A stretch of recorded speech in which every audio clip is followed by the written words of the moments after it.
Hello and welcome to my Sniperbot tutorial video. Sniperbots are not an obvious unit and they're difficult to micro and protect. That's why I dedicate an entire video to them. First we're going to talk about the unit composition and later we're going to talk about micro. So let's start with the unit composition.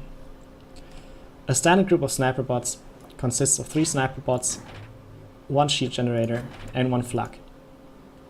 We need the shield generator because a Sniperbot has low HP and it can easily be killed by T1 bombers, which is the standard counter to Sniperbots. T1 bombers are way cheaper than Sniperbots, so using T1 bombers against Sniperbots is extremely efficient. To prevent the enemy from using this counter, we use the shield, and we also need the T2 mobile flak to shoot down the bombers once they fire at the shield. We use 3 Sniperbots because up to 3 Sniperbots can fit under 1 asylum. Even if we use an assist order on the corner Sniperbot, all 3 Sniperbots in the group are still going to be shielded by the asylum. That's why the optimal group consists of 3 Sniperbots, and not more or less than 3. If we need several groups of Sniperbots, so be it. Just build this composition several times. But you should not build Sniperbots without shields and flags. If you queue it up in a factory, it looks like this. We start with the Sniperbot, then we add the shield, then we add the flag, and then we add the 2 more Sniperbots.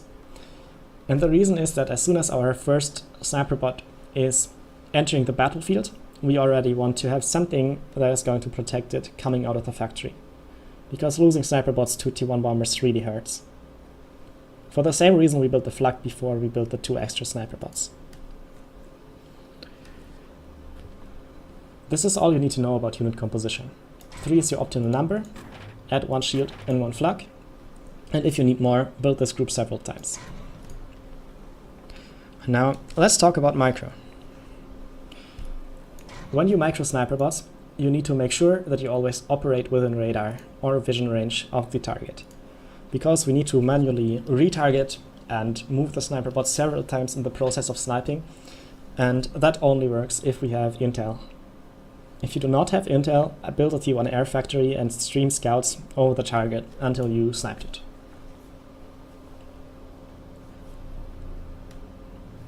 The second part of micro is about assigning the assist orders. When you move the Sniperbots, you want to have an assist order on the center Sniperbot of the group, coming from the asylum, and you want to have the T2 flag assisting the asylum. This way the support units are going to be behind the combat units, which is quite intuitive, right? And when you move the Sniperbots, you make sure that you move them in a formation like this, by pressing right mouse button, holding it and rotating your mouse. Because if you do not move them in a formation, then chances are that some are going to goof off and not be another shield, and only the central one is shielded. So make sure you move them in a formation, or via attack order, but not by simply right-clicking somewhere.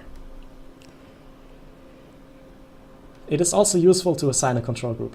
So let's see, we want to attack with our Sniperbot soon, and that's why we bind them to control 1.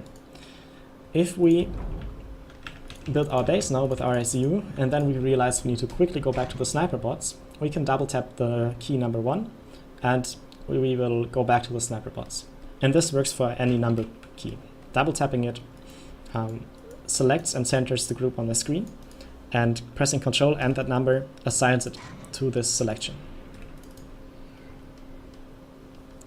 And the last part of the Sniperbot micro is actually the most difficult, namely the hold fire micro. You want to have a hotkey assigned to hold fire, and you want to be able to cycle through the fire states with this hotkey. The reason is that if you shoot at the ACU is going to run away.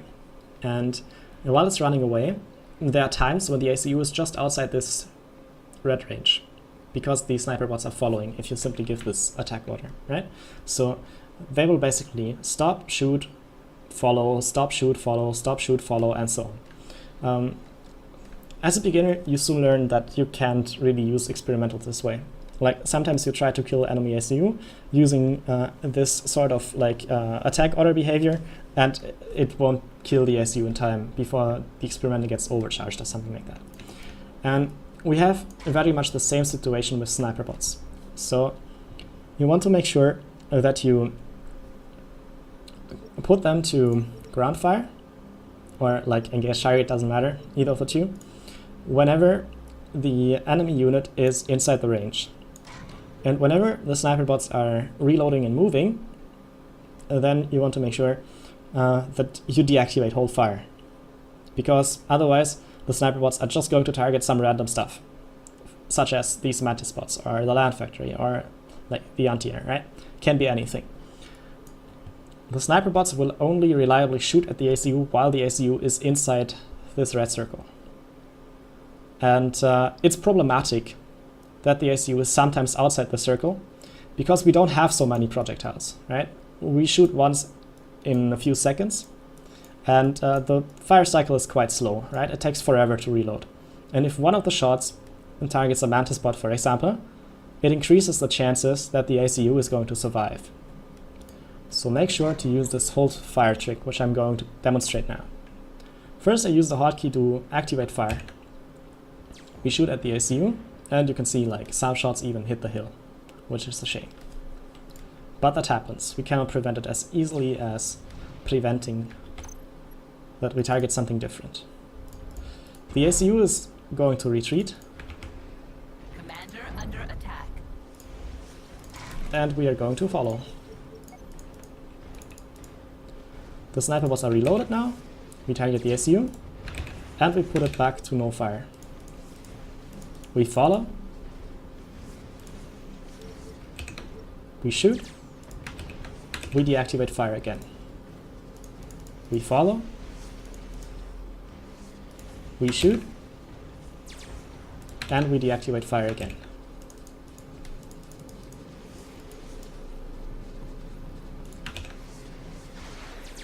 We shoot. We deactivate fire. And we follow, right? And that's the idea.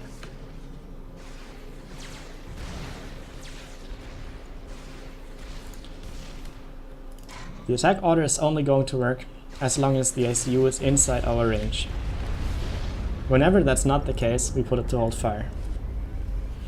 Simulating it like this is not as beautiful as in an actual game, because here, using the cheat menu, I have to control both the enemy and my own units.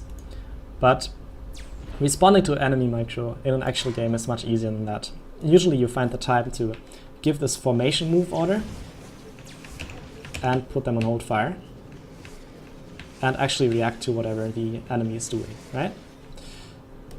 And whenever stuff gets messed up with the formation, you just give a normal order, stop, and then give the formation order again. You cannot really prevent that sometimes the Sniperbot is not shielded, you cannot really prevent that sometimes the units bump into each other, but you can minimize the danger of anything like that happening by using the group of 3 Sniperbots, 1 shield, 1 asylum, and by carefully doing the hold fire micro. But you're going to say, one moment, the ACU wasn't even shielded. There was no stationary shield generator, and it wasn't upgraded.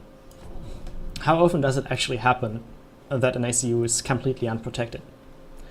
Well, more often than you think, like especially cyber players who choose the gun upgrade on maps like Wander Open on the flag spot, for example, they're extremely vulnerable to sniper bots. But it's a good remark that you need some solution to kill shielded ACUs. And this solution is the shield disruptor. And we are going to build 2 shield disruptors for anything that's under the shield, which you want to target with sniper bots. And the reason is that 2 shield disruptors take around 20 seconds to shoot through the shield upgrade of an ACU, like the first shield upgrade, right? For UEF support ACUs, as well as the Aeon shield upgrade before the patch. And 20 seconds is fast enough to like actually deal damage to the sniper bots. And wait a second, did this get stuck inside nothing? That's creative. Alright. Okay. Okay, so these two shield disruptors are going to shoot through the shield of the enemy support SU or SU within 20 seconds. And it will pretty much be permanently down. Like, as soon as it refills, which takes longer than 20 seconds, it will only take another 20 seconds to like completely deplete it. Shield disruptors are useless against anything that's not shields, but they are extremely good against shields. And they can even shoot over hills, which the Sniperbots can't.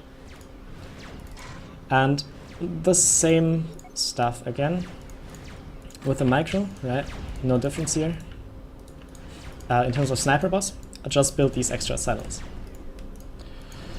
We built 2 asylums for like shielded support ICUs and SUs by Commander Shield. And we also built 2 if people have like T2 upgrade or T2 engineers and they are building stationary shield generators. Because stationary shield generators are easy to deplete by observers, so you could say we only need 1, but they are also easier to rebuild, which is why having 2 is good.